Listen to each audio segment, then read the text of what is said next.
Mr. Yang, thank you for joining us this morning. Let me start where I just left off with Pete Buttigieg right there. You got 30 seconds at the Super Bowl tonight to respond to President Trump. What's your pitch?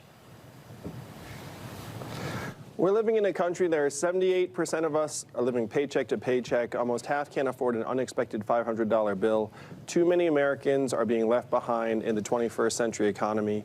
We need to put the gains of this economy directly into our hands, into families' hands around the country through a dividend of $1,000 a month, be a game changer for tens of millions of Americans, and get this economy working for us again, not the big corporations. That has been your signature proposal this whole way, but right now you've been in a pretty consistent 6th place in Iowa, never hit double digits in that state.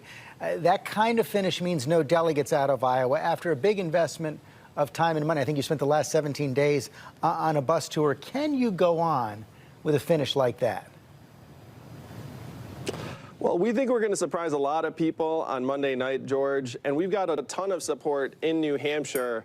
I can't wait to take this vision to the rest of the country, starting here in Iowa on Monday night. But we'll be in New Hampshire, Nevada, South Carolina, Super Tuesday. You know that the YangGang will be here the entire way. Okay, well, the YangGang has been fairly strong throughout this process. But, you know, the Iowa caucuses, as you know, have a pretty unique way of voting. You're actually going to see 4 different results coming out of tomorrow night. The first round, the second round after realignment.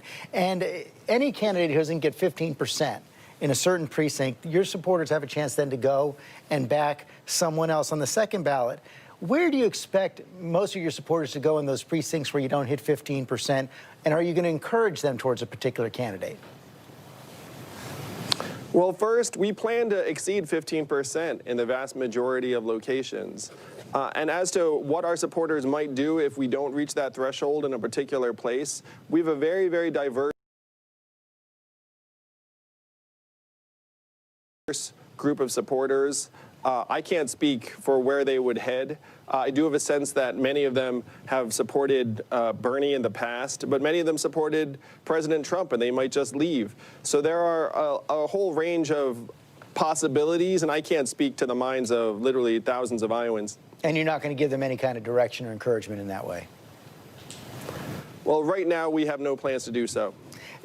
Michael Bloomberg, I talked to Mayor Pete about that as well. He's starting to eclipse you in some of the states coming up, and he's going to be, for the debates after New Hampshire, the DNC has changed the rules. They've dropped that donor requirement, something you've actually been pushing for an awful long time, so that Mayor Bloomberg will be able to participate. Bernie Sanders argues that that's rigging the system for a billionaire. What's your response? Oh, it's so interesting, George, because the fact is, Mike Bloomberg could have gotten himself on the debate stage anytime he wanted. It's pretty straightforward to meet the donor requirement. He could have just made that happen through online spending. And so I'm not sure this is a development that he's going to welcome, frankly. I think the DNC looked at this and said, we need to get Bloomberg on the debate stage. This change is clearly tailor-made to deliver him to the debate stage. And the question is whether this is a move that Mike's excited about or whether Mike's indifferent to or even negative towards. You excited about debating him? I'm excited. I'm thrilled I'll be back on the debate stage next week in New Hampshire, and we plan to be on the debate stage the entire way. So I expect to see Mike on the stage in Nevada the following, I think it's a week or 2. Yeah, we are going to see you Friday night in New Hampshire. Let me ask you a question coming out of impeachment. One of your competitors, Elizabeth Warren, has said that if she's elected president, she's going to appoint a task force to investigate President Trump's wrongdoing if she's elected. You've suggested, though, that a President Yang might pardon President Trump. Why? Well, you have to see what the facts on the ground are, and certainly I'd listen to the guidance of my attorney general.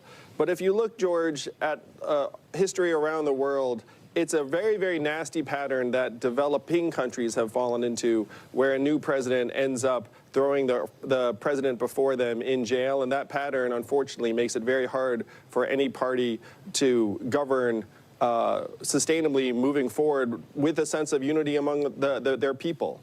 And so to me, America should try to avoid that pattern if at all possible. Let me ask you a final question. You've been one of the most improbable candidates of this cycle. You've had a lot of success. You made it onto the debate stage so many times. Let me ask you a question. Take some truth serum. Did you believe at the start you'd get this far?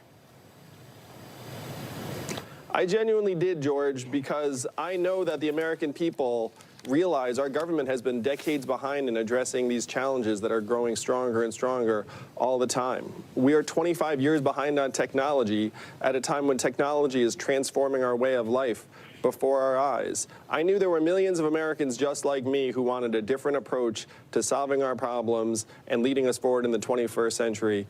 My biggest surprise is how much I enjoy a bus with my face on it. My kids love it too. I feel like I became a cooler dad as a result.